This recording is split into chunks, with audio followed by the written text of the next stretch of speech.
Hello అండి, I'm doctor Rishma Priyanka, obstetrician and gynaecologist. ఇవాళ topic వచ్చేసి స్వెల్లింగ్ ఇన్ ప్రెగ్నెన్సీ. ప్రెగ్నెన్సీలో స్వెల్లింగ్ అనేది యూజువల్లీ ఫేస్కి రావచ్చు, కాళ్ళకి రావచ్చు, లేదంటే టోటల్ బాడీ మొత్తం కూడా రావచ్చు.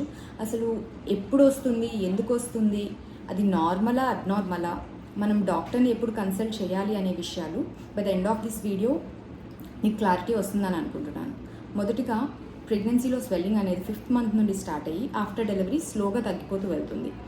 సో దీనికి కాజెస్ అనేది మనం చూసుకుంటే మొదటిగా ఇన్ఫీరియర్ వెనా కావా కంప్రెషన్. ఇన్ఫీరియర్ వెనా కావా అనేది మన బాడీలో ఒక రక్తనాళం అండి.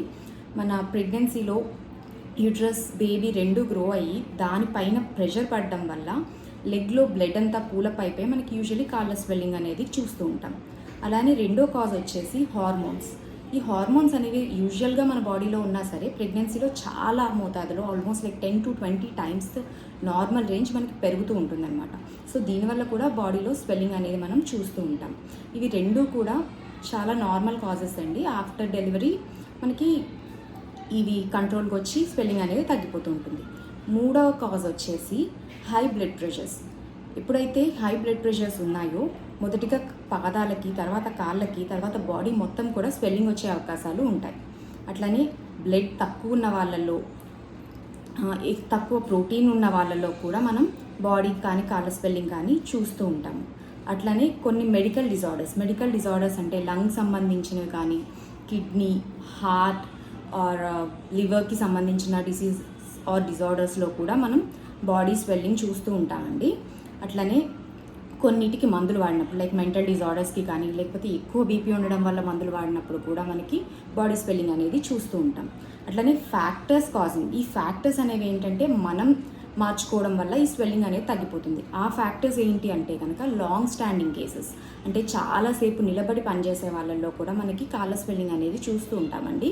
అట్లనే సోడియం రిచ్ ఫుడ్స్ అంటే సాల్ట్, మెయిన్గా సాల్ట్లో ఎక్కువ తీసుకునే వాళ్ళల్లో కూడా మనం స్వెల్లింగ్ అనేది చూస్తుంటాం. తక్కువ పొటాషియం ఉన్న ఫుడ్ తీసుకున్నా, ప్రోటీన్ రిచ్ ఫుడ్ తక్కువ తీసుకున్నా, అట్లనే కాఫీ ఎక్కువ తాగినా సరే మనకి బాడీ స్వెల్లింగ్ అనేది యూజువల్లీ చూస్తూ ఉంటాం. దీనికి మనం ఏం చేయొచ్చు అంటే కనుక ఎక్కువసేపు ఒక చోటే నిలబడి పని చేసుకోకుండా అటు ఇటు తిరుగుతూ ఉండండి. అట్లనే చిన్న చిన్న ఎక్సర్సైజెస్ ఏమైనా చేసుకోవడానికి ట్రై చేయండి. అట్లనే సోడియం కంటెంట్ తక్కువ ఉండే ఫుడ్ తీసుకోండి. అంటే సాల్ట్ని కొంచెం తగ్గించుకోండి. Less than 1 teaspoon of salt is more preferable అండి. అట్లానే పొటాషియం రిచ్ ఫుడ్స్ లైక్ అరటిపండు కానీ, పాలకూర కానీ, స్వీట్ పొటాటోస్ కానీ ఎక్కువ తినడానికి ట్రై చేయండి.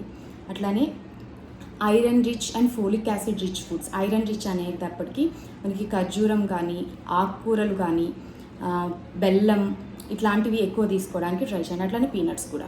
అలానే ఫోలిక్ యాసిడ్ అనేది యూజువల్లీ మనకి ఆకుకూరలో బాగా లభిస్తుందండి, అది కూడా మనం ఎక్కువ తీసుకోవాల్సి ఉంటుంది. అట్లనే హై ప్రోటీన్ ఫుడ్ అంటే ఎగ్స్ కానీ, పెరుగు, ఆల్ డైరీ ప్రోడక్ట్స్, అట్లనే చికెన్, మీట్ మెయిన్గా అండ్ ఫిష్ ఇట్లాంటివి తీసుకోవడం వల్ల మన బాడీలో ప్రోటీన్ కంటెంట్ పెరిగి స్వెల్లింగ్ అనేది రెడ్యూస్ అవ్వడానికి అవకాశాలు ఉంటాయి. అట్లనే లెఫ్ట్ సైడ్కి ఎక్కువ తిరిగి పడుకోవడం వల్ల, ఎక్కువ శాతం లెఫ్ట్ సైడ్కి పడుకోవడం వల్ల ఈ ఇన్ఫీరియర్ వెనా కావా ముందు ఏదైతే మీకు చెప్పానో దాని మీద కంప్రెషన్ తగ్గి మనకి బ్లడ్ ఫ్లో అనేది టువర్డ్స్ బాడీ పెరుగుతుందండి. సో దట్ మనకి లెగ్ స్వెల్లింగ్ అనేది తగ్గుతుంది. అంతేకాదు బేబీ కూడా హెల్తీగా గ్రో అవుతుంది, ఎందుకంటే బేబీకి బ్లడ్ సప్లై కూడా దానివల్ల పెరుగుతుంది. అట్లనే కాళ్ళ కింద దిండు ఎత్తు పెట్టుకుని పడుకోవడం వల్ల బ్లడ్ ఫ్లో అనేది టువర్డ్స్ బాడీ ఉంటుందండి, టువర్డ్స్ అప్పర్ బాడీ. సో దానివల్ల కూడా మనకి కాళ్ళ స్వెల్లింగ్ అనేది తగ్గే అవకాశాలు ఉంటాయి. అట్లనే కాఫీ తగ్గించుకొని తాగండి. ఇట్లా